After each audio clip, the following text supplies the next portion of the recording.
I'm live, and thank God I am. I'm not seeing anybody else here, but that's probably my fault. I only posted this yesterday as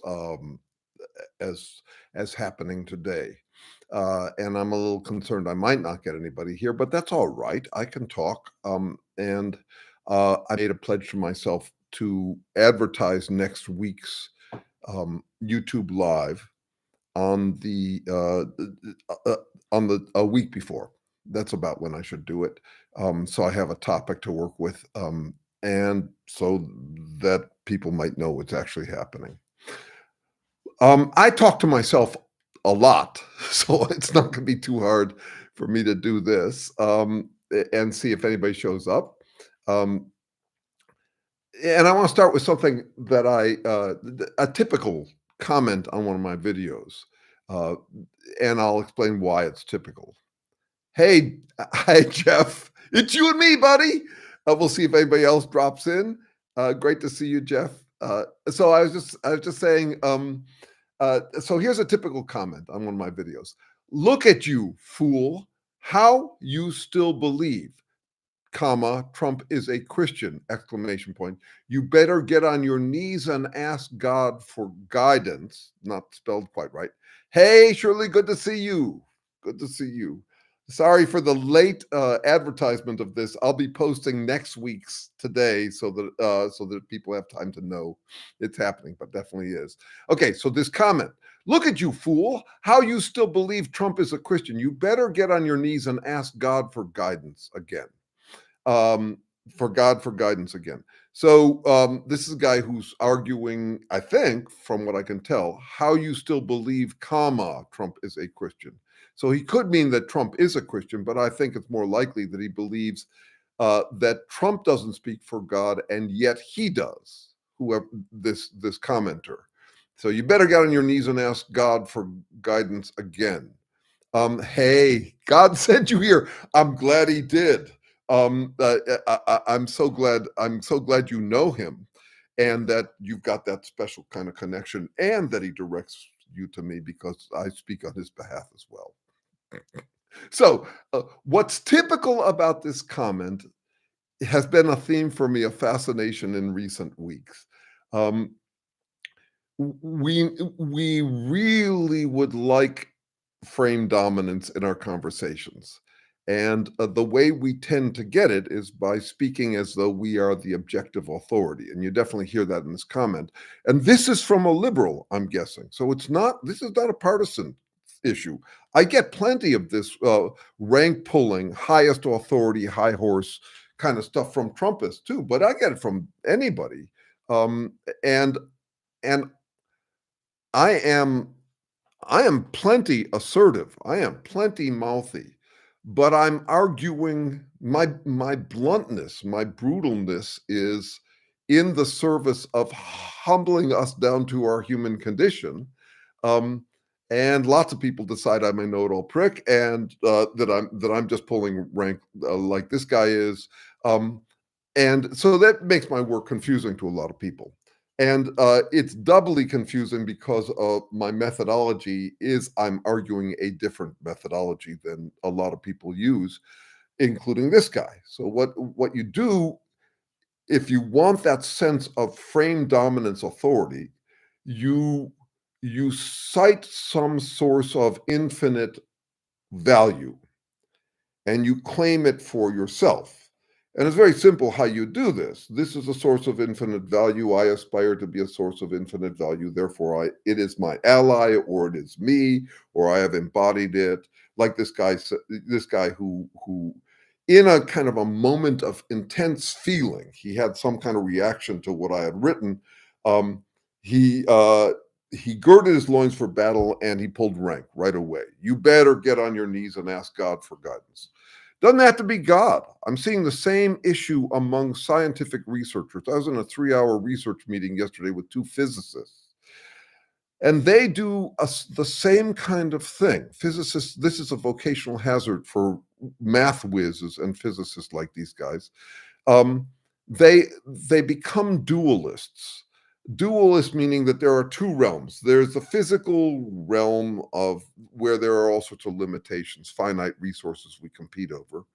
And then there's the realm of information. Information, they don't have an explanation for it. They just assume information in this kind of dualism that you see among cognitive scientists and computationalists. They're called people who see the whole world as computer. They'll tend to treat information as this infinite resource out there. And it's easy to do because they basically treat information as a immaterial substance. So, for example, we will talk scientists will talk, biologists will talk about DNA as information bearing without ever explaining what information is. It's like a separate kind of magical realm. So you can do this. You can do this from any direction. And these guys, the physicists we talked to yesterday, were giddy because they thought they had solved reality with a concept they've come up with called entropic purpose. But anyway, whether you do it from science, whether you do it from spirituality, whether you do it from reality, whether you do it, from religion, whether you do it from morality, this would be where we tussle a lot. And the way I think of it is, you got Pee Wee Herman's "I know you are, but what am I," and the escalation of that to times infinity. And I think there's as much. So that's about a criticism. Pee Wee Herman is criticized as being stupid or whatever, and he says, "I know you are, but what am I times infinity?" You can also do that about virtues, and this is what I think Trump has done, which is to say, "I know I am, but what are you times infinity?" And so, from my perspective, Trump's success is driven. I tend to ask which God or which translation of Bible they are using to clarify the argument. Good, I get that. And yet I also want to suggest something beyond that move. It's a great move. This morning I was in a conversation with a Christian who had put up a cartoon that was 15 years old. He said it was his favorite cartoon, and it's a picture of people drawing boundaries, little rectangular boundaries, and then there's Jesus erasing a boundary. And one question I ask Christians, I asked one this week, is Christ is Christ the proponent of universal, undifferentiated love, like infinite love? Or do you admire him because he loves everything and everyone? Or do you admire him because he loves the right things, not the wrong things? And what's fascinating to me about people's reactions to that is that they haven't even encountered the question. They did not. They've never thought of it before. They'd never even wondered about that question. That's fascinating to me. Did capitalism invent religion or vice versa? So, this is a question from Global. Thank you, and I'm assuming that God asked you to ask that question. Hey, Michael, glad to see you here. Glad to see you. Thanks for showing up, guys. I advertised this way too late. I'm going to be advertising. It's 11 o'clock most weeks with very rare exceptions. And I'm just going to put it out at the beginning. I'm going to put it out to next week's today rather than what I did last night. I suddenly thought, I assumed I was doing this morning. And then suddenly at like 10 o'clock last night, maybe 8 o'clock last night, I suddenly realized, wait a second, I haven't even advertised this.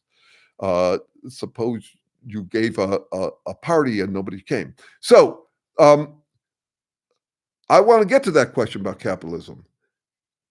In a way, and I've talked about this before, so stop me if you've heard it. Hey, Sarah, good to see you. In a way, capitalism has been the story of life from the beginning. That is, we all compete and cooperate for limited resources. What's different? Hey, John, good to see you. What's different about humans is that once we got symbols in the axial age, is once we're starting to write things down, we become dualists right away because with language and writing, and I think it probably started with language, not writing down, but our first records of it would be in any kind of symbolic representation. But once you have language, you can imagine the infinite. You can imagine the ideal. And so when you look at the beginning of writing, it is, you could say, the beginning of human capitalism, which is competition and cooperation for imaginary things, status, God's love, moral purity, that sort of thing. Uh, I don't global. I'm not sure about that. We can talk about that. I want to talk about that thing. Uh, a few years back, I wrote a multiple choice question where the choices were A to Z on what does your silence mean, and it could mean that you're busy, it could mean that you're offended, it could mean any number of things. Hello, Dorenda. It's great to have you here. I'm new to the channel so far. I like what I hear. Good. Okay. Thank you for that. And yeah, let's see how this goes. And by the way, Dorenda and anyone, questions, critiques, run them by me. I'm just running my mouth. So to me, this is the big difference we have to pay attention to. There are parasites and predators throughout the animal world, the living world, plants as well, single-celled organisms. But getting on your high horse is a human thing. And I'll argue it's a human thing because we have language. And with language, we can imagine the infinite. And as I've said many times before, one of the problems is we can see that where we come up short of the ideal, the infinite good. And then we can compensate for coming up short, chip on our shoulder, by claiming to be aligned with infinite good.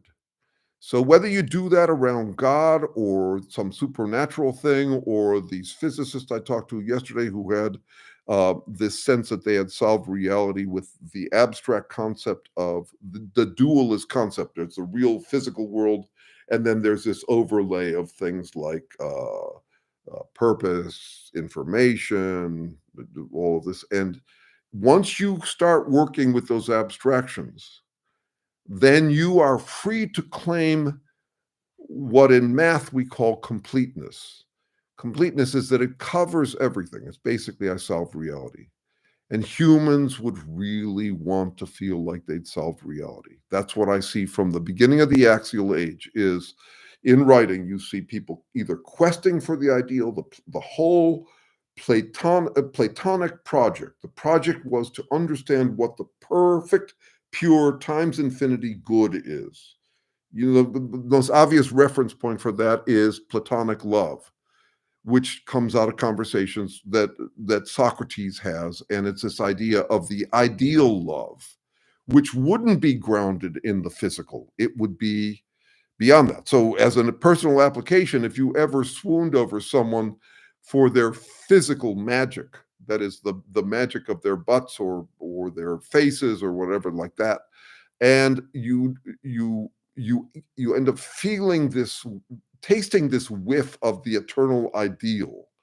Nothing looks more eternal than youthful attractiveness, and nothing is more perishable than that. I mean, you know, there have been times when I fell in love with eternal beauty when actually it was more like falling in love with a banana, you know, as if it would last forever.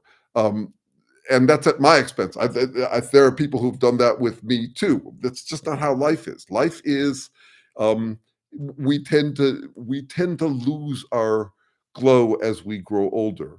So what I'm talking about is this dualism is where you've got the real world and then you've got some overlay on top of it, some overlay that you can imagine about it. And what I'm suggesting is that overlay, whatever it becomes, whether it's information for physicists or whether it's God for a religious person or a higher power, it becomes kind of your easy way to be inconsistent. It's basically a wild card trump card. And I've been talking about them for over 15 years. That's what a human would want. Is a wild card is I can do whatever I want. And a trump card is whatever I do is good, good, good, good, good times infinity. That's what a human emotional life would want, and that's what language supplies us. So this relates to the challenge that I impose on myself with my research colleagues, the scientific research colleagues. We don't get to do that. We have to be able to explain how information emerges from physical chemistry. We have to explain how purpose emerges from physical chemistry, and we can't just assume purpose. By purpose, that's a terrible word for it. I mean, it's trying. Life tries. We struggle for our own existence. Chemistry's not trying to do anything. There's a lot of work in chemistry. Rock falls down a hill and, you know, has an impact on the dirt below, but that's not effort. Effort is different, and we have to explain with no smoke and mirrors, no dualism, no abstractions, no unexplained explanations like information or God. We don't get to do that in this work. So, is only real when shared. Okay, so let me go back to these two things that global suggests. One of the effects this is just my opinion. Everything I say is just my opinion. So if I critique something, you got to remember it's just you're just hearing another person's interpretation. And in the world where I get to play, and I feel lucky for doing so, it's not personal. We're talking about what humans do in this conversation. Um, so I will do the same. So you have global. You have mentioned two statements that I find rather pat. And for me, in general, what's going on is when I hear an answer, I look for next questions that follow from it. Um, Happiness is only real when it's shared. Malvina Reynolds has a song that I used to play for my kids. Love is like a magic penny. Hold it tight and you won't have any. Spend, send it, spend it, and you'll have so many. They roll all over the floor. This is a very standard move. Happiness is only real when it's shared. I challenge that. I think it's half true. Okay, by my standards, thank you, Michael. That's right. My happiness is only real when other people share it with me. I had an amazing interaction the other night. It was totally sitcom over exactly that question. Um, there are trade offs. That's my point. My happiness is sometimes someone else's disappointment. If I get a job or a partner, if I was still in that game, if I have a job that was offered to many people and there are many applicants, my happiness is not shared with the other applicants who don't have it, but my happiness is. So, is happiness an infinite resource? A dualist would say that happiness sounds hella good. When I'm stressed out personally and feeling unhappy, the more stressed out I am, the more I'm likely to dream of ideal happiness. And my happiness would include that I would feel happier if everybody had happiness. And so I become a crusader for happiness, and I'm aligned with happiness, which is this uh, vague dualistic concept. Um, uh, Here's how I would unpack that dualist concept. A dualist means there's a physical world, and then there's these abstractions way up here.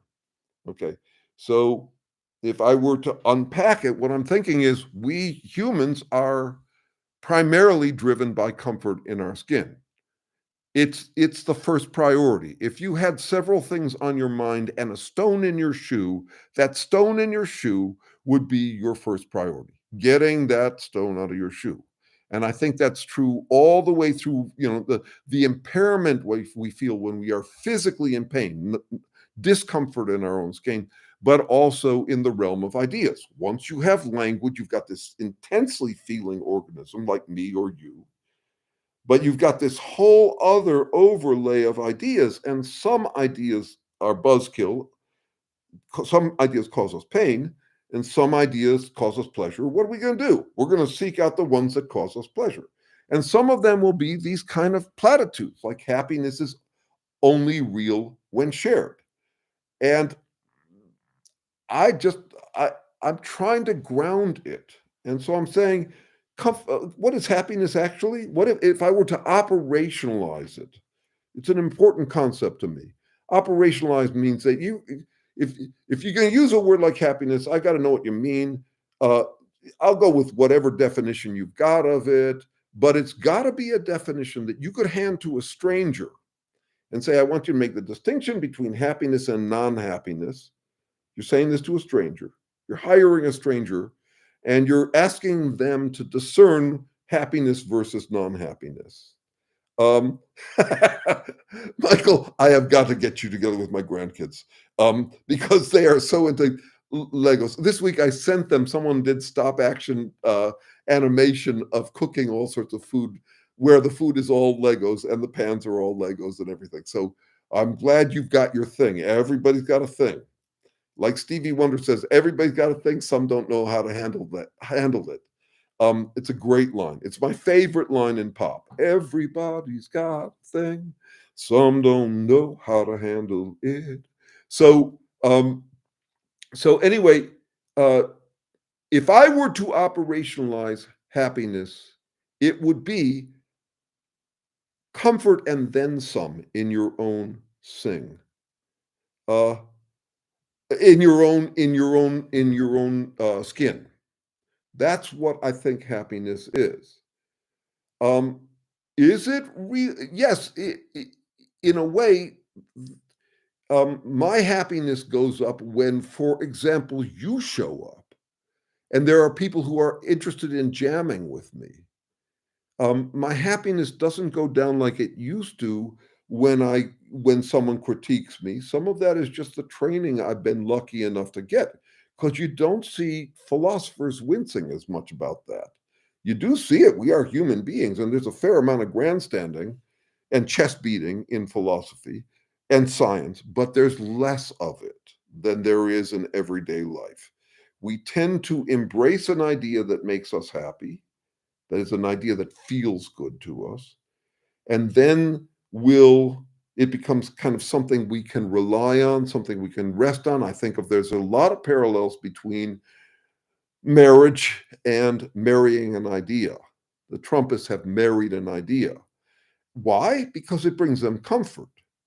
Um, I mean, I would say that's the first driver for them. It's kind of like an impulse buy. It's kind of like puppy love. It's like you fall in love and you feel like you're going to be granted eternal happiness or something like that.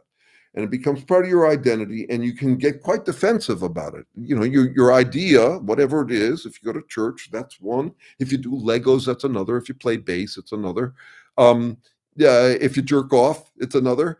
Uh, if you root for your team, it's another. We have these different things, but we also notice that actually, no, our happiness does rely uh, on other people's happiness when they support us, but there will be conflict. And I'd say more conflict these days. One of the earliest concepts I was working with was conviction impairment. That is, it's harder for us to feel happiness with our ideas when we keep on bouncing up against people who are happy with opposite ideas. That's why there are 10,000 religions in the world, 45,000 different sects of Christianity alone. And they do battle. They're busy differentiating themselves and often saying mine is the true one. So I have no interest in spectator sports, but it is fascinating. Other than sociologically, I'm very interested in it as a healthy way to play out this kind of bravado. Everybody takes their team so damn seriously, and yet they kind of know it's not real. It was also why I got really interested in WWF kind of wrestling, the dramatic wrestling. There's a way in which they treat it as real and yet know it isn't, and I think that's actually a very healthy thing to do. Um, it's much better to play it out that way than other ways. I'll give you an illustration of the other way. Something I wrote yesterday. I actually put it up on YouTube. I don't put all my posts on YouTube, all of my little bumper sticker sort of things. Here it is. It's in quotation marks. Art and fiction are worthless. It's just jerking off. We demand meaning and power. We beat off to the great art of beating up people with our fictions. So what I'm trying to voice there is this kind of when your dualism becomes a dual and becomes problematic. I do think the biggest risk humanity's up against, or civilization is up against, is this kind of fictional death spiral where we have to play out our fictions as real, and in the meantime get really distracted from reality. So just to tie a few things together here, um, uh, yeah, yes, Intervision is the best. It's great, incredible album, just astonishing. I sing a few of those songs on gigs and inadequately. I mean, there's no comparison between what he can do with his voice and what I do with mine. I don't practice my voice that much. I kind of growl stuff out. But anyway, um, back to the philosophical musings here. Um, how can we embrace so the fictional death spiral is pretending our fictions are real and getting more and more into them because reality is getting too tough to deal with. And as a result of that kind of catty, gossipy competitiveness between different factions, all of them fans of one kind of fiction or another, um, we get distracted from reality. We neglect reality. Reality gets worse, which motivates us all the more to basically embrace or cling to our sources of comfort. So at least let me just say this about Global's answers. I find that I suffer bouts of indigestion where when others have pat answers where I have got a question. I have got questions about language divides, silence unites. Um, I have questions about happiness is only real when shared. And um, and one way I go with those questions is to imagine what it would be like if I embraced that because it sounded good to me. And then what I do is I challenge myself by looking for exceptions to it. That is, can I find even one example of happiness not being real when it's shared? And another move I make is to brand it to my opponents. You know, Trump is the quintessential be here now, live in the moment kind of guy. Uh, no, he's branded to a different lifestyle, but I'm not actually interested in lifestyles. I'm interested in the kinds of pat conclusions that people find so satisfying that I find dissatisfying or that give me bouts of indigestion. So if I think about what it'd be like to hear a Trumpist say happiness is only real when shared, that imposes internal ambivalence on me. Wait, I didn't mean it for him. I meant it for me. I meant my happiness. Very much Michael's point, by my standards, which was something I mentioned in a video a couple of weeks ago. That you know how you can add in bed at the end of a fortune cookie and get some insight from it, or at least get a tickle. Add by my standards to any of these virtue terms, and you start to recognize that actually we have virtue budgets. Happiness is not like a magic penny. Happiness is actually something that we cooperate and compete about. Happiness is only real when my happiness is only real when it's shared by people who share my happiness. It is buzzkill when it's up against someone else's. Um, there we go. Michael nailed it. Okay, by my standards in bed. You could add them both. And in bed, I hadn't even thought of this. Thank you, Michael. In bed is the problem. We are in bed with each other. That's the problem. It's the solution, but it's also the problem. Um, uh, live and let live is a breeze if you don't have to live with other people's decisions. But we do have to live with each other's decisions. Not always, but now we do. And why? Because the Trump movement, all they did was they said anything good We have it to the infinite. Anything bad you have to the infinite, and people flocked to it.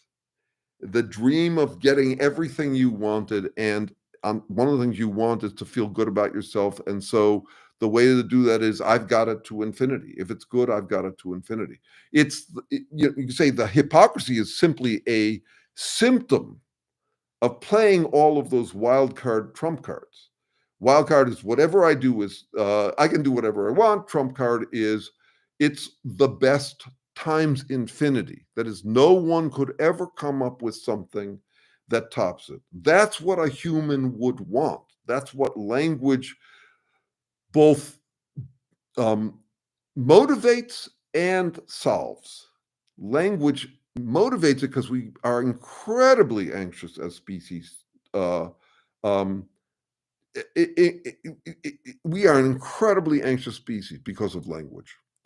And language is what we call a symbolic form of interpretation. We're interpreting arbitrary signs that we share in common. It's very different from the kind of interpretation that goes on in other organisms. And once we've got it, it makes us really anxious. And to Michael's point, it's easy to flock to it. To Jeff's point, because it's absolutism, and what it's absolute about is absolute good for us. We are absolved, meaning that we no longer have to deal with doubt. If anybody has to doubt, it's anybody who doubts us. And so that's what makes it not just easy, but incredibly alluring. I wouldn't put it past me if someone had come along. I think it'd be harder for me to fall for it now, but if someone had come along resonant with my lifestyle brand and offered me that kind of absolution, which is you are absolved of all future doubt forevermore because you have found absolute truth. I could have been a sucker for it. In a way, I was back at 20 years old when I joined the commune and felt like we had solved reality. It was such a relief for me to do that for 7 years. So much of the problem stems from the covetousness of some people, not merely wanting something that someone else has, but also wanting them to not have it. Thank you, John. Let me just read the next to see if it relates. Anything to bring us relief from the uncomfortable or unknown, fear or avoidance. Okay, I want to play with a connection, a parallel and contrast between these things. The covetousness of some people versus brings us relief. So this is a challenge in this kind of work. Um, uh, Very much related to what I was just talking about. I think it's us. I'm really at this point only interested in what humans do. And I'm not really interested in pointing at the covetousness of other people, with the exception of me. I'm trying to do this where my own life, my own emotional, psychological, somatic, circumstantial life is a lab for understanding what the actual fuck we are, all of us, because these are human things. And I am wary of now. I wrote a book called What's Up with Assholes, but the subtitle was How to Spot and Stop Them Without Becoming One. So you've heard this from me before, that there are two kinds of people, those who do and those who don't recognize we're all one. I'm both. So yes, the covetousness of some people, and I'm going to get right to Jeff as the connection here, um, not merely wanting something that someone else has, but also wanting them not to have that thing. Um, that's a profound insight for me. And but I am inclusive of myself, and here's why. Um, I'm a human being. I'm dogged by doubt. It just comes with the territory of being a human being and having language. I can imagine all sorts of real and fantasy threats and missed opportunities that no other creature can begin to imagine. So I'm an incredibly anxious being. I need my mojo. I need my confidence to get through the day. and not just enough to get me through the day any more than I want money just to get me through the day. I want to save confidence. I want confidence. Confidence is, to some extent, competitive for the reasons I just described.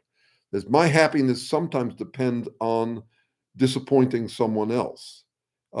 Any exceptional margin, any margin of confidence, saving for a rainy day, would be by itself, it would be me up, them down. So I got to deal with this question about covetousness, but I got to do it with me in mind. I don't get to make it as some people who don't have my covetousness. I don't have covetousness that they do. The more they have it, that proves more I don't have it. The more I can spot it in them, the more it proves I don't have it. Very standard human move. Um, I call it exempt by contempt. Their covetousness, their egotism is beneath me, that kind of thing. I have been arguing for a while now, and I've realized that it's too blunt a way to talk about it. There are softer ways to talk about it. But I assume that everyone, me included, has a sadonarcissistic streak in them. And that sadonarsissism is kind of redundant. Narcissism is thinking you're up. Up is always relative to down. And so there would be part of me that might enjoy some schadenfreude when my enemies are defeated.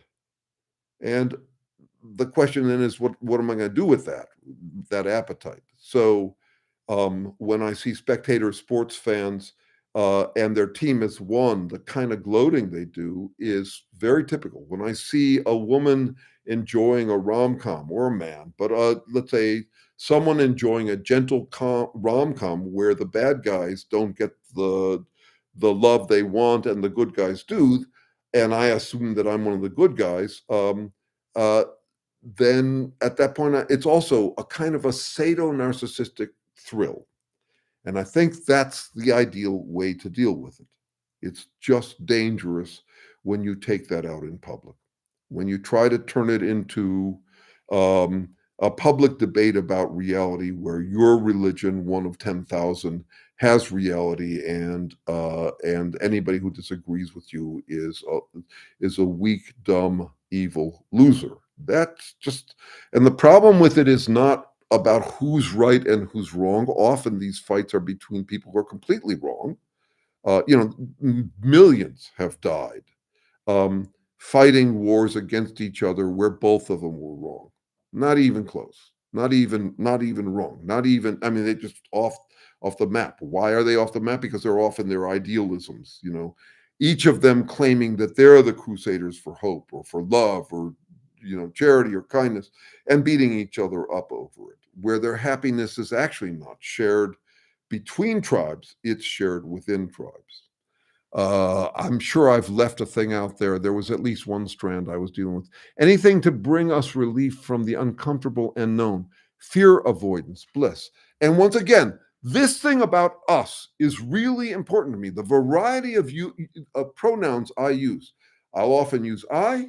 I'll often use you to try and make it more personal. What I mean is we.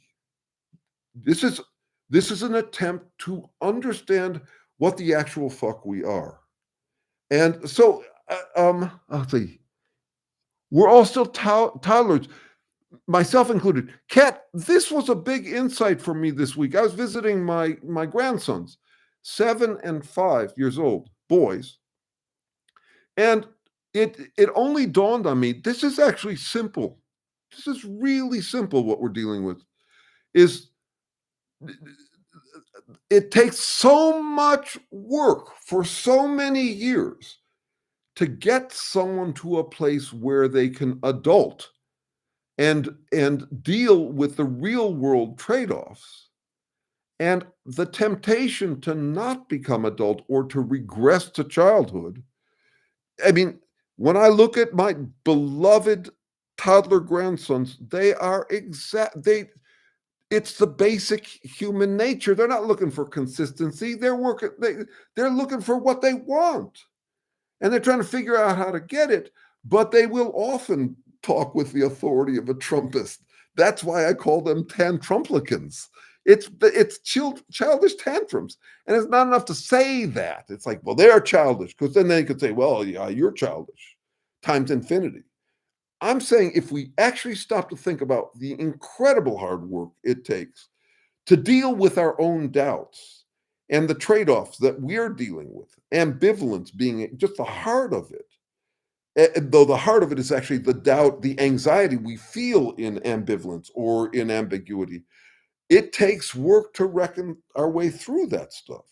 And most people, if there's a way out of it, we tend towards it, and the way out of it is often platitudes. Um, Good evening, trying beings. Thank you for being here, Azrael.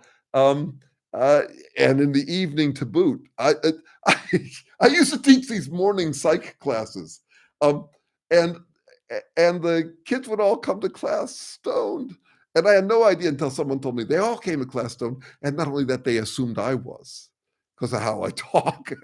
I was not stoned. I did. I I'm like this all the time by now. I am a stoner. Alcohol doesn't do much for me. I drink it on gigs to feel like a grown up, but it's not. And I do like getting really drunk, but only for about an hour. I write like an Irishman for an hour. Great passion and stuff that actually looks okay in the morning, but I don't. That's not a drug I like. I fall asleep drooling right after. In the morning there is something, but I do tend to toke sativa at night and do find it credible. So if this is nighttime, those any whatever. Anyway, let's see. Okay, so yes, egotainment. You're on, Michael. I just Can you imagine what joy, what happiness I get from sharing these ideas and having them have some heart and brain Velcro for people? I do this alone. I am getting to the point where I'm fine if one of my videos gets 600 views. I'm still trying to figure out how to get more. I know I could put in more on production values. I also know there's a limited appetite for my kind of ideas because it is me included, because it is you included. But when I find someone who actually is interested in this, thank you very much. Uh, okay, I have to see Elf. I've never seen Elf. It's probably John Lithgow, which is interesting. I've never been compared to him before. I've been compared to Tom Waits and Joe Cocker when I'm singing. Those are compliments to me. I'm that kind of growler. But no, I've never been. So I promise. Uh, you bought it. I'm gonna have to watch a little bit of that show to make sure. Thank you, egotainment. So this is the question. This is the human fundamental question. How can we exercise our sadonarsissism and manage it so it doesn't go to our head? This is why I keep on saying self-love is crucial, but get a room, don't let it go to your head. I've been playing for a while with the idea that it's just best. So the human appetite I think of as romance. For years I was trying to figure out what is the quintessential definition of romance. And I think it is the dream of infinite goodness by my standards. Um, the dream of happily ever after that lives in all of us and can never be achieved in reality. It's never been like that.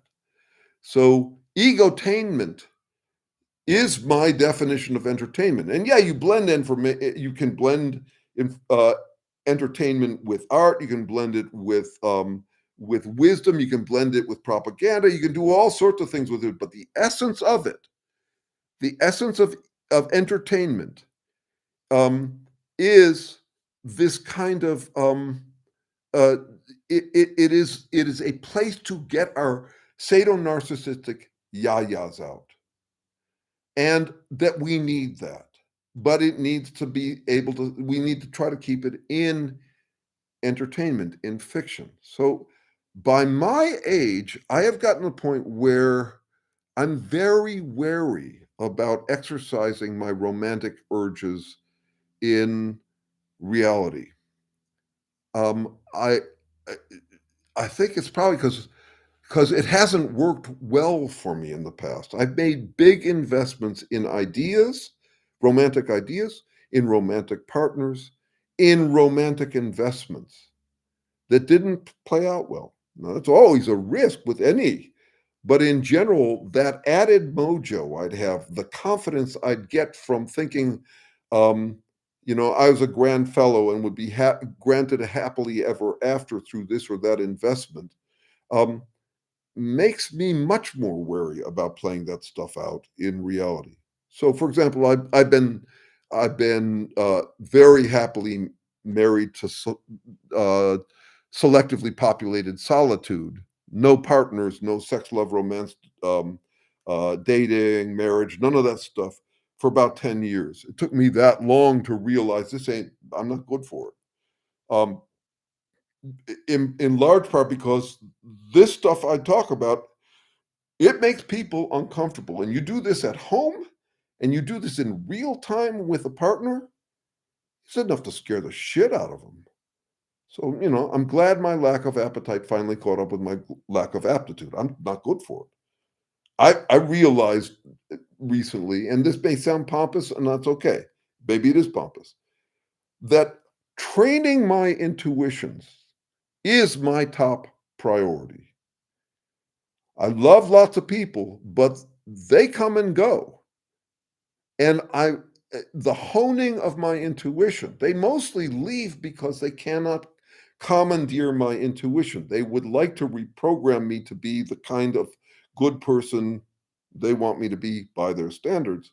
And at some point, it's like they're just trying to. It's this kind of robo envy where it's like, why aren't you the person I want? Why aren't you the software I want? Let me reprogram you.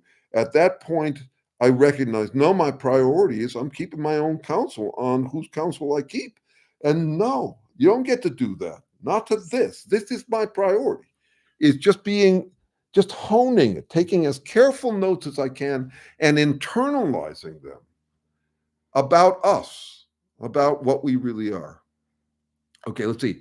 Let's see. I also tell people you don't have to go that far back in time, and and uh, and music and film on physical media did not exist, and people were probably fine without it. Oh, okay. Yes. Well, so one of the things we're dealing with these days is that the drugs are getting better. The production values in video is incredible. Um, So this week I saw something Sam Harris was writing about the problem in the world these days. I used to have a lot of admiration for his approach to things. I have less of it now. He wants to say this all started with the internet, and he wants to talk about it as these reasons that we're all good people, that we're all rational people, um, but some people are failures at that because they've been sucked into.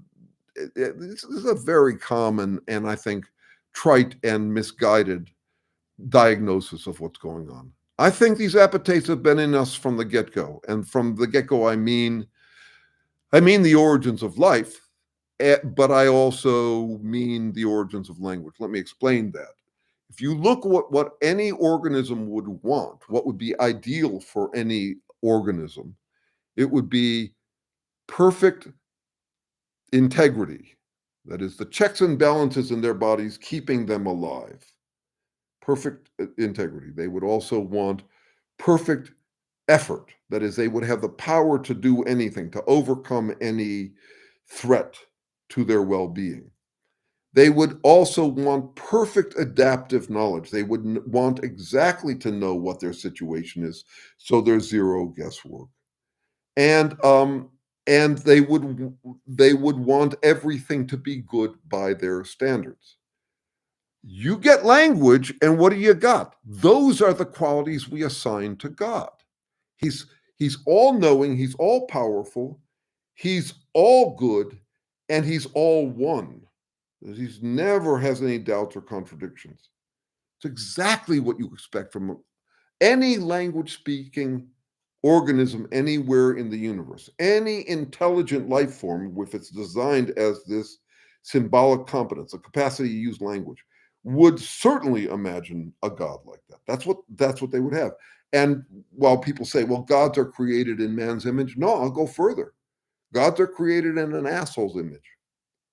That is, every asshole is playing God. That's what absolutism is about.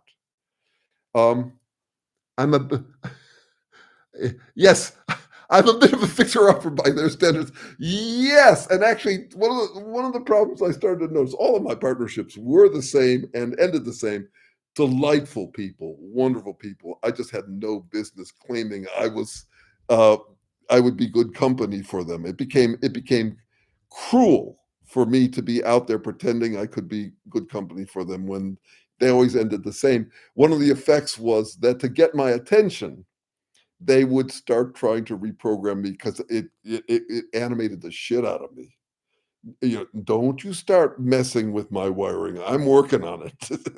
uh, you know, and I mean, early on in my dating life, I would often reassure myself that it was a safe thing to fall for this romance because my partner was going to smooth off my rough edges. And at some point, I realized they did. They were successful at it. It was useful. But ultimately, I realized I don't actually want them roughed out. I don't want them smoothed out. I'm using my freedom to be more honest than I could otherwise afford to be. That's what I'm doing with my discretionary freedom. And and to do that, I have to be very clear on this difference. Honesty is not truth. Lots of people honestly believe untrue things. That there's no reason why I'd be an exception to that. But I am trying to be as honest with myself and with other people. And it's just fascinating how it plays out. Um, I still want to tell you about this sitcom situation I was in the other night. Let's see. We spent I'm just taking a look at some comments. Drugs putting people in a daydream, far from discernment of what's real and what's not. Well, yes, and what I'm saying in a way, so I take drugs. I take caffeine in the morning. Um, this next month, I'm finally getting off of nicotine pouches. Uh, a geneticist, a high level geneticist, recommended nicotine to me at one point. She's fabulous. She, and then I got hooked on it. Not that hooked. I've dropped it for a month or two, but I definitely have indulged in that drug, and it's become kind of like a doggy treat throughout the day. These little nicotine pouches, and I've noticed recently there is a correlation. Nicotine in these pouches is not as dangerous as cigarettes. I assumed I would never smoke or do anything have anything to do with the tobacco, but she turned me on to it. It seemed innocuous enough. I had already discovered that cigarettes were not just about being, or tobacco was not just about looking cool. I thought that right up until about 40, and then I went to an all-night peyote meeting where the Native American road chief passed around tobacco, and I felt the buzz. Um, but I have discovered that it actually is correlated with a loss of hearing, and I can actually feel it. So I've got to get off of that one. But drugs, what I'm trying to say is that if you broaden out drugs to include sports and all the other forms of entertainment, then you get to this interesting place about it where I think we're all on drugs, and I think we all need to be on drugs. Um, and some of them are strictly ideational. So for a religious person to say, uh, no drugs, for example, or for the Proud Boys to be very proud of the fact that they're celibate does not impress me. They're just on different drugs. Um, yeah, it is. It is. Let's see. So getting the right drugs and using them in a way that exercises your need for comfort in your own skin and doesn't become damaging. It's a it's a huge issue. I think I've mentioned this before. I do have an operational definition for love. That is, if I want to give someone, a stranger, a definition of love by which they could distinguish love from non love, I have one and I'm about to share it. But I should also say that it's also my definition of addiction. From what I can tell, the only difference between love and addiction is prognosis, whether you think it's going to turn out well or turn out badly. Um, but my definition is strictly at physically operational. It's doing dedicated or focused work to maintain something that that you depend upon existing. So the whole spectrum of preference is played out there. Love is an extreme version of it. And it's not an abstraction to me. I have to work it out in physical terms. So what I think I am physically is a constraint. I'm not my energy. Um, it's not my energy, it's how I channel that energy, how I do dedicated work. That is how I limit energy, and in my case, limit it to maintain the thing that I am most addicted to, which is my own existence.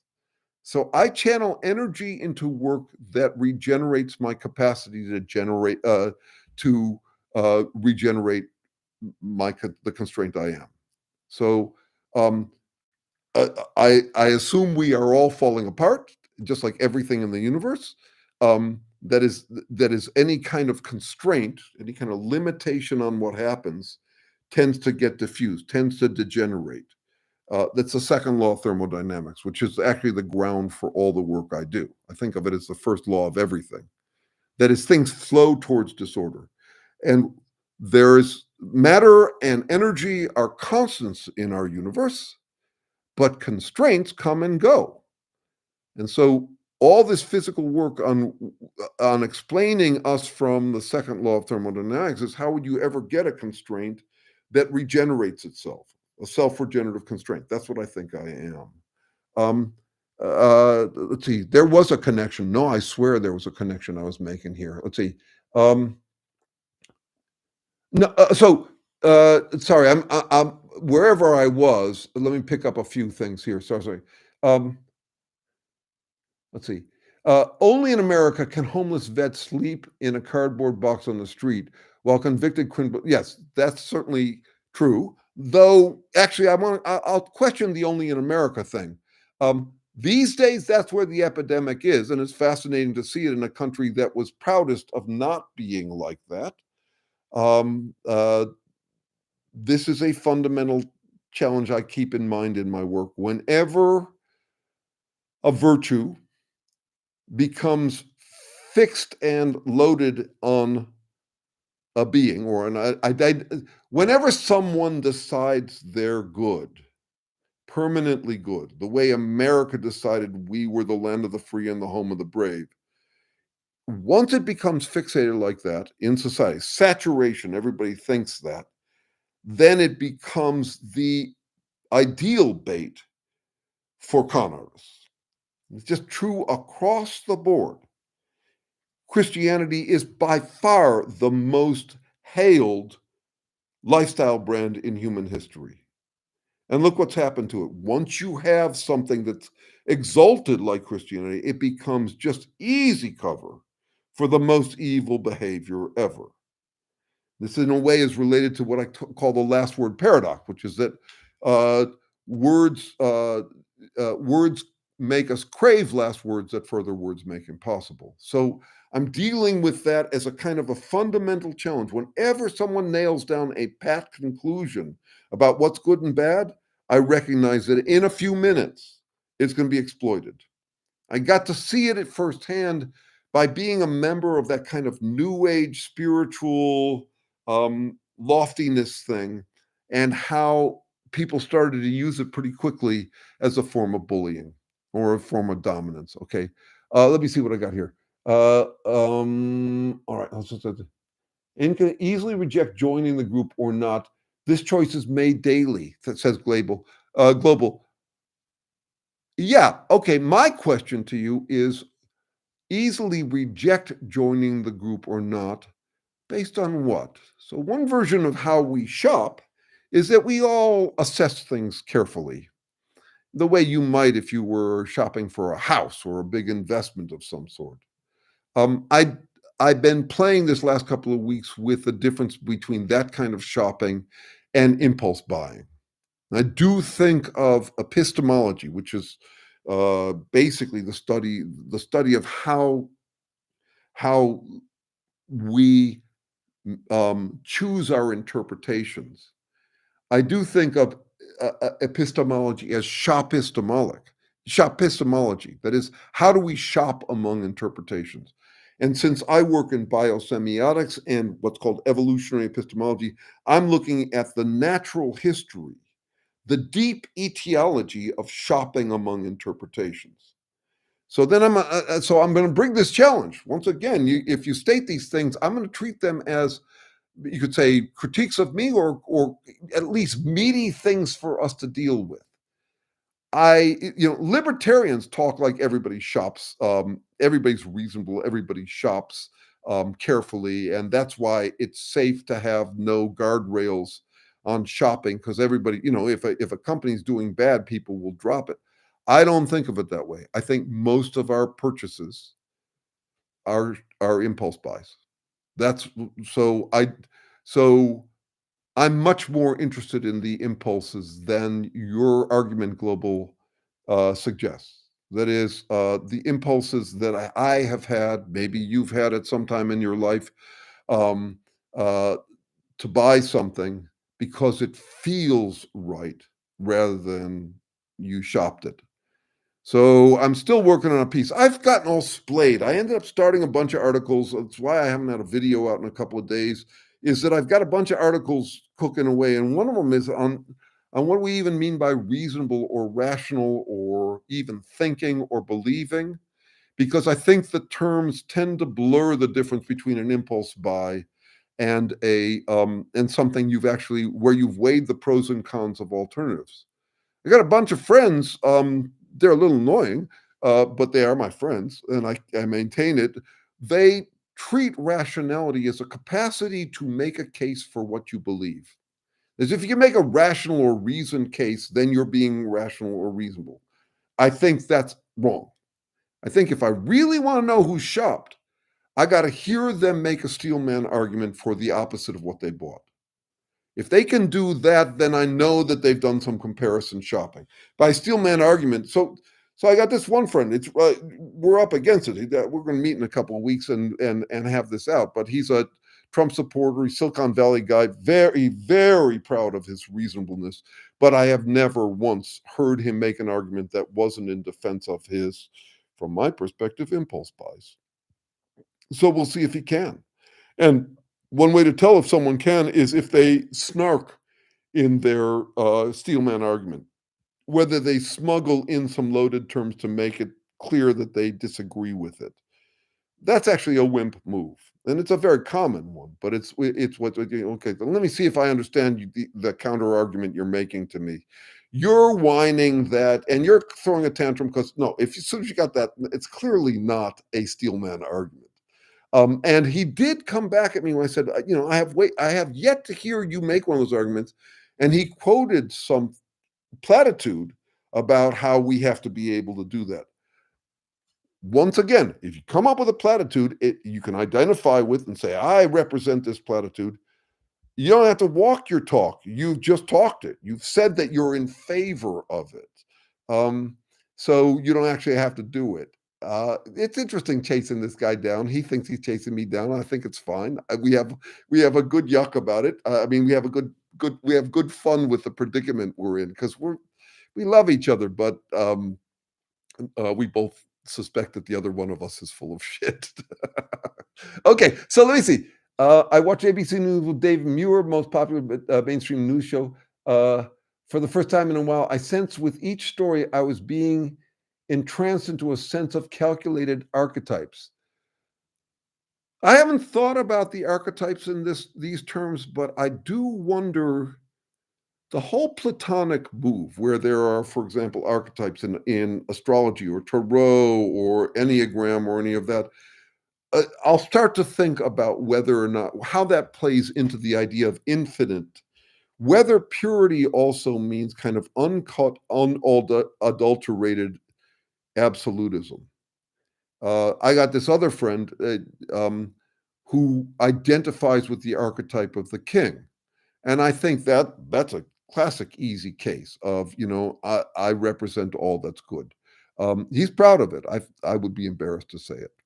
Um, let's see, translation. He's afraid of his potential smoking. I think you're talking about this thing about schizophrenics. Well, what my doctors have said is that nicotine is a fabulous drug. It's both calming and alerting. It makes you calm. It gives you confidence, and competence. That is calm competence. It gives you that sensation. Um, so yeah, it's an interesting drug that way. Let's see, and they say it's very addictive though. And why? Because like all addictions, like all loves, when you're doing dedicated work to maintain something that you depend upon, it's because you have lost the capacity to provide it for yourself.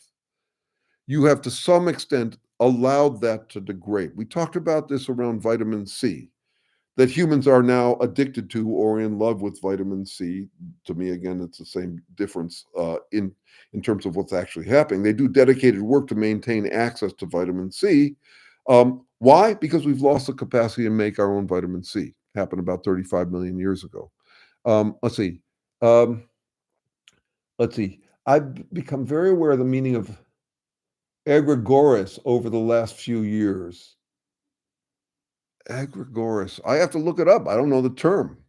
Uh, feel free to give me what you mean by it. Chorus. Uh, non-physical entity or thought form that arises from the collect. Okay, fabulous. It's a word. Thank you for. It's my new word of the day. I have to look it up and see what I make of it. Now, there is. So we can talk about it as a. Let's see. It doesn't include a. So it's basically an intersubjective concept. It's also like money this way. Money has no intrinsic real world value. Its value is sustained by its cultural or its reliable cultural sense that it's real. So we call that intersubjective.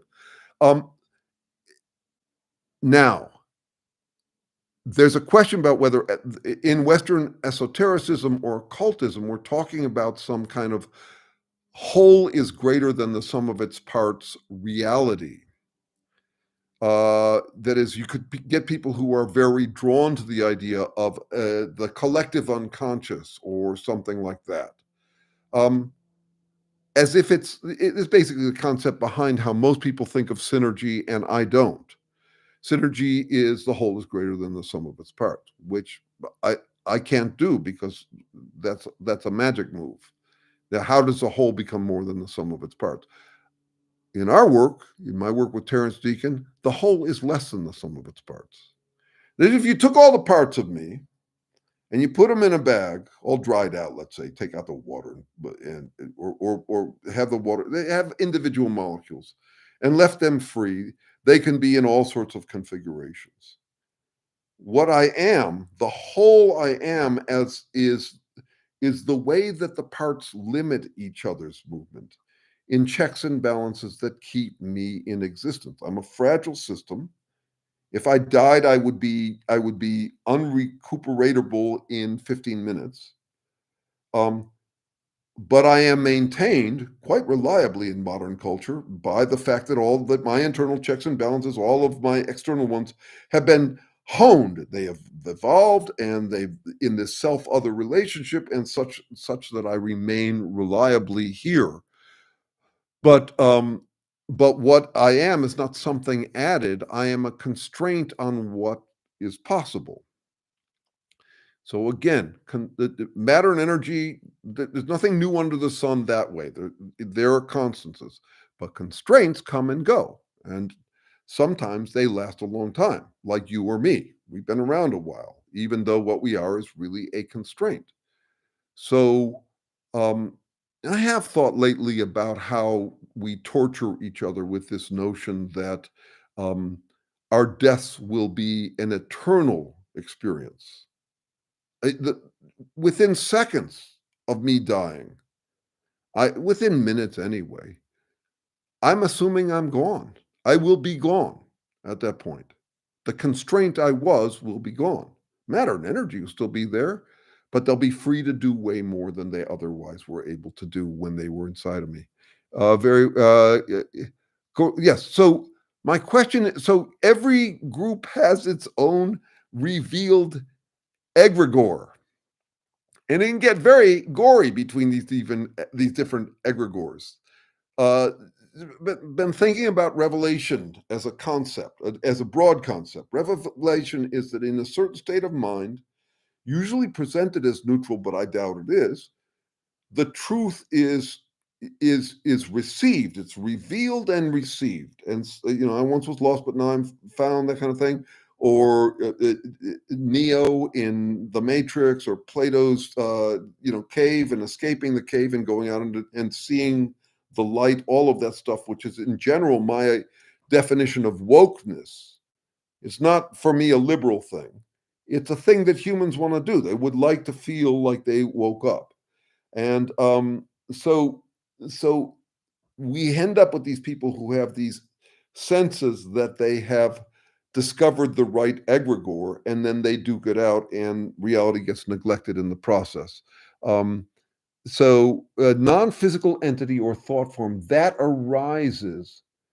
Yes. So I saw that definition a minute ago, and I'm saying, uh, is it an entity, a real supernatural non-thing thing, or is it a collective constraint? That is, we all get to the point where we give that egregore a name, we start to give it characteristics, and we imagine it. It's only in our minds. It's a legend in our collective minds, and we get to feel like legends in our own minds because of it. So I don't think it's like this. Santa Claus isn't real, but the idea of Santa Claus is real. How do we know? Anything real changes what physical work can actually happen. And if you look at November and December, you see all sorts of physical work happening because of the idea of Santa Claus. But Santa Claus himself is not real. And I'm arguing the egregores aren't real, but the ideas of the egregores are real in that they make a difference to what people actually do, including holy war. So are we possible or are we probable? Am I possible or was I probable? Great question, and here's my take on it. Uh, we are possible unlikelifications. We make my constraint, the constraint I am, makes unlikely all sorts of possibilities. By means of our checks and balances, or my internal checks and balances, I am keeping myself within a constrained dynamic form. The molecules come and go. I'm not made of stuff. I'm made through stuff. I eat stuff. I eat stuff that I channel into remaking myself. Am I likely in the universe? I would argue yes. But the question is how. A lot of people are into this kind of conclusionist program where they ask that question and don't ever get to the question of how. They want a yes or a no about whether probable or possible. There's a real problem in philosophy. I have to explain how the unlikelification I am emerged from the highly unlikely circumstances that I could ever be here. One way to think about it is that our current world, with all of us, with, for example, millions of manufactured very similar computers, let alone humans, was possible but unlikely at the beginning of the Big Bang. That is, of all the different ways that matter could be configured, we were extremely unlikely. So I have to be able to explain from that beginning how we got likelier and likelier to maintain the unlikeliness as we are. I'm trying to say, when you think about a constraint, don't think about a wall. Think about the ways in which some stuff is unlikely to happen compared to other stuff. And think about how that has changed from the origins of life to our current days, to our current situation, to where we have these very unlikely but always physically possible things. The broader question would be, is, um, is representation a possibility in the universe? What do I mean by representation? I mean it in both senses. One is that I had a whole constraint system that represented me showing up today for this conversation, and you did too. Um, Philosophers will debate, okay, well, how can a future event cause a present or current behavior? How can planning to be here or planning whatever else you're doing, how can that future thing? Well, it happens by representation. But where does representation start? It starts with self representation. I have to keep on representing myself, maintaining myself in existence by representing myself. Is that possible in the universe? Yes, and I take some comfort from that, knowing that if civilization goes down or an asteroid destroys all life on Earth, it's very likely that you're going to get this someplace else. It's very, with similarities and contrasts.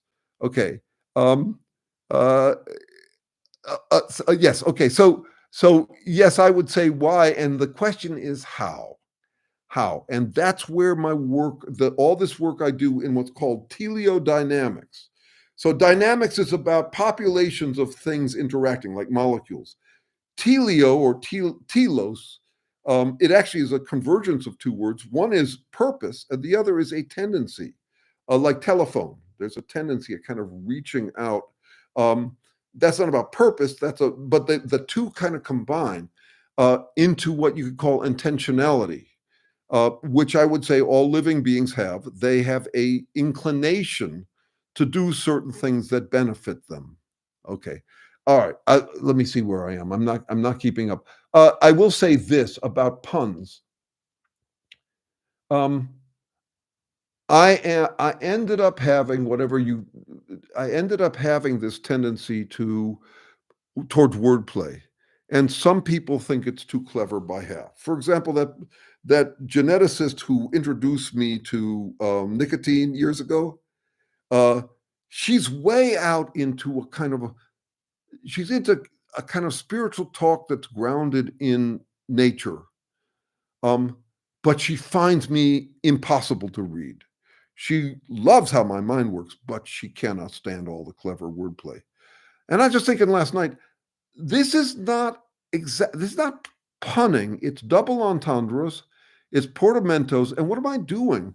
I am capturing concepts and compressing them so they're easy for me to play with, easy for me to recognize. I'm coming up with terms all the time. My original thought was to name it is to tame it. That is, if I can name something that's flying by, it becomes a useful way to spot it. And yeah, sometimes I drop them because they're too clever by half, or because they're just puns, or they're a pun would be where you got two sounds that sound the same, but there's no connection between them. A double entendre is when it's what we call a conceptual blend. You're bringing together two ideas. Um, there's a fabulous book called I'll have to look it up. Wit is in the title. I sent this out to the study group that plays out how actually punning is some of the deepest form of wit. It's considered tawdry, but it's how you start to do this mixing and matching and trying out and getting different patterns. And so to me, I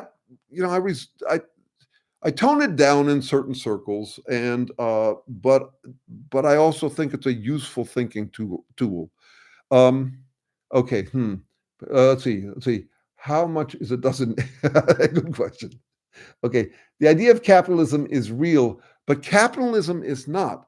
Let's just visit there for a second. So, um, yeah, it's still on this question of. I just want us to start to play with this distinction between um, real world capitalism, which I think is in some ways the realist problem that life has always been dealing with. Life did not start out. This isn't a fall from grace. We rose from slime, and the slime is extremely competitive and cooperative, um, and uh, and so and it's for limited resources. So in that sense, yes, I would argue that capitalism is real. In this other sense, competition over Santa Claus or God, yeah, that you could say that the abstract capitalism or status, all this stuff around comfort in our own skin, um, that the ideas exist and we compete over them, but I would not say they're real. That is what they amount to is more complicated. They're intersubjective. Okay, let's see. All right, let's see what else we got.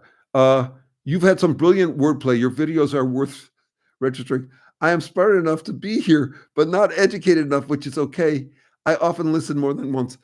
Thank you, Patricia.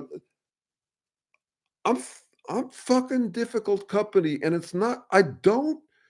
I gotta tell you, after each one of these sessions, I'm kind of surprised that I got so much to say. I got to this place where I'm not actually paying much attention to how I'm doing. The ideas took on a life of their own, and I got more interested in them. And I think it gets me into trouble. So let me give you an example of this. It's a fine place to end, and we'll end in 20 minutes. So a friend of mine who's half curious about my work, he's a psychotherapist. He's in training. He's getting his hours. He's about my age. He invites me over to dinner with him and his MD girlfriend. And I said, I'll bring along a buddy of mine. Can I bring along a buddy? It's a woman friend, platonic woman friend. We've known each other for years. And we go to this thing, um, and to my surprise, there was another guest there, and I didn't know anything about this guest, and they didn't know anything about me. Well, she turned out to be kind of a big mucky muck in the Jewish liberal world. She knew big name Jews. She had written a book about the wisdom of 33 Jews. She had written books about what she learned from shaman. She runs a magazine. She's on speaking tours, and I had no idea about it. And early on in our dinner conversation, we started to feel some abrasion between us. I said something. She said, "Well, I don't generalize." A minute later, I said, "Well, okay, but that was a generalization, and in general, don't generalize is a paradox, right?" Um, and as the conversation went on, I could feel the heat in the room, and it was still a delightful conversation. I was having fun in the sitcom it was becoming. But at one point, I did the thing I do, which is to lubricate a situation. I will make fun of myself. I will go jughead. And since my friend knew me well, and we had been through conflict where she found me very abrasive and then figured out how to deal with me. I said that plenty of people come away from me with the impression that I'm a know-it-all prick. And this woman of note, nodded her head. And I looked over and I said, "Well, the feeling's a little mutual." And she said, I knew that. So there was this tension in the air. And then she started to ask my friend how she had gotten to where she was comfortable in my company. Um, and my friend didn't quite answer the way she described it to me. She talked about, well, I learned to tolerate him. And then the conversation goes, and this woman is propounding a lot. She's got a lot to say, but she's clearly decided that I'm the one who's the talker, because this is how it goes when we're lost in our tunnel vision monologue reveries. Time flies, and so um, at one point I asked her, uh, and I didn't want to answer to it. I just want to pose two questions. One was, what do you think the percentage of our time talking is, yours versus mine? Just think about that if you want. And the other is, I said that I know that people think I'm a know-it-all asshole. I wonder if you know that some people think that about you too. And she said, I don't want to deal with that. I don't want. A little later, she goes off with my friend and wants to figure out whether my friend has been bullied into submission. She assumed that this was my live-in married partner, and my friend reassured. And anyway, the whole thing was just comical. And from my perspective, it was someone who was enjoying their abstract ideals and the load bearing on them and found me very much a prick for not going along with it, not supporting it, and my grounding in physics was completely incomprehensible to her because one of the things you can do up there in these abstract concepts is you can play with the infinites. You got wild cards, trump cards. You can do whatever you want. Okay. I'm glad Global's here to monitor my grammar. It's all over the place. And my grammar is gone. She died. So I need you. Okay. So let's see. Um, I've probably missed something, which is a good thing. We can do this again in a week for anybody who can tolerate it.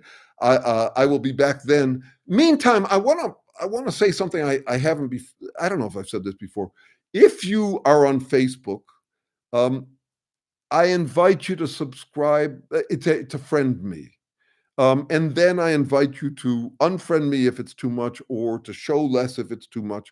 What I'm doing there, that's just my note taking. It's what we call a commonplace book. It's where when I have an idea, I'll put it out, usually in a very short, um, in a very short bumper sticker like thing. I like working in that format, and then it generates some conversation. So it's one of the places. It's my commonplace book. It's basically my idea journal. And when I have an idea, I put it down there, and then I build it out, and then it becomes soon to be a minor motion picture. All right. Let me see. Anything else? I know I missed something. Here's what I recommend to everybody: go find your egregore and pretend it's real and lord it over everyone. That is, humble yourself before the Lord so that you can lord it over everyone. Um, uh, Thank you. Some people just find me just insufferable. So can you again? Thank you for being uh, curious enough to tolerate what I have to say, and you don't have to believe any of it. It's just me. It's just my closest, carefulest wondering so far. It's me being honest. Who knows if it's true? And anybody's entitled to decide it's not. Okay, let's see. There's a couple of last things coming through here. Beings change. Oh, another thing. We're having at 9 o'clock tomorrow. We're having the study group of people who are trying to figure out the most effective ways to deal with absolutists of any kind. But we're spending a lot of time these days on the Trumpists because they're really going to town on their absolutism. And a big topic is what are we going to do when they start to wobble? If they do, how do you talk to them? It's a strictly pragmatic conversation, not a lot of philosophy. It's people bringing in things they've been trying with Trumpists or listening to people bring in, if you're not dealing with any Trumpists, then you might not have anything to bring. Totally fine. There are people just show up there. And then we critique them about their, whether they're likely to work, whether they're not, what could be more effective, and all of that. I would employ the same thing with a liberal absolutist. I had a feeling I was dealing with one the other night. It's got nothing to do with lifestyle brand. It's just about the absolutism, how it'll get us killed if we don't do it in our entertainment. I'm perfectly fine with absolutism in entertainment, but self-love is important. Get a room. Don't let it go to your head. Uh, uh, uh, it is such a joy to find such curiosity dispersed around the world. It's just there are people like you and me all over. We just got to find them, and then together we got to figure out how to do um, the humble thing, how to identify as learning, not learn it. Because if you identify as learning, you actually feel proud when you can say something like, I'll adjust. It's not news to me that I could make mistakes. I've been learning all along. I'm trying to minimize my mistakes, which is all situational. I got to figure out the right move to make in the situation. So I'm loving the gambles I take and what I learn from them. And this is the thing. Yeah, if you're curious for a while, you'll end up knowing various different approaches, but that doesn't make you a know-it-all. But it will make people tempted to call you a know-it-all when it's just that you ended up accumulating some stuff because you were collecting it, right? So, anyway, like that. Okay. Thank you, autodidacts. That's what we are. I'm eminently insufferable. Thank you. All right. Accumulation of generalizations. I want the right generalizations. I'm trying to cut the universe at its most accurate joints and its guesswork. Where are the joints? Where are things connected? What's comparisons, contrasts? What are the distinctions? What are the commonalities? We're all the same, and then again, we're not. All right, I'll leave it at that, you sweethearts. And I'll see you next time. All right, and I'm going to post it today so I don't end up causing trouble or confusion about when I'm actually doing this. I'll get my act together. All right, see you guys soon. Bye bye.